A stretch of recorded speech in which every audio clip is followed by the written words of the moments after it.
నవమి రోజు బిక్కవోలు వెళ్లి గణపయ్యని దర్శనం చేసేసుకున్న వీడియో అయితే చూసేశారు కదా. ఇది ఆ రోజే ద్వారపుడి వెళ్లిన వీడియో. ద్వారపుడి కన్నా ముందు బిక్కవోలులోనే ఎన్నో ఏళ్ల ముందు నిర్మించిన ఈ శివాలయం కూడా ఉందంట.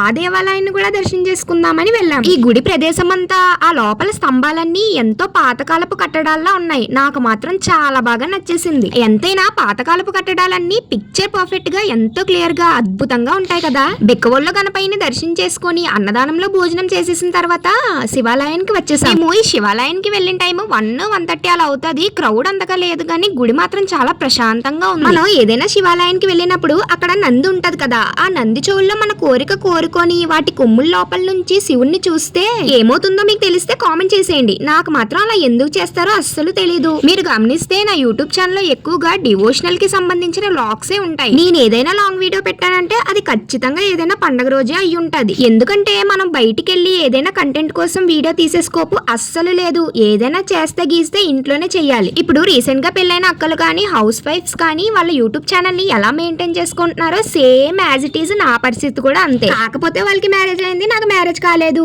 అంతే తేడా. మిగతాదంతా సేమ్ టు సేమే. అందుకే నా సబ్స్క్రైబర్స్ లో చాలా మంది నన్ను అన్సబ్స్క్రైబ్ చేసేసుకున్నారు. వాళ్ళకి కూడా బోర్ కొట్టేసే ఉంటది. ఎందుకంటే నేను పెట్టిందే పెడుతున్నాను కదా 100 సార్లు. పైగా ఏదైనా పండగ రోజే, అది కూడా డివోషనల్ కి సంబంధించిన వ్లాగ్సే పెడుతున్నాను. ఇక బిక్కవోలులో దర్శనం అయిపోయిన తర్వాత డైరెక్ట్ గా ఆటో కట్టుకొని ఇంకా ద్వారపుడికి అయితే బయలుదేరిపోయాము. రీసెంట్ గా ద్వారపుడిలో చాలా కట్టడాలు అయితే జరిగిందంట కదా.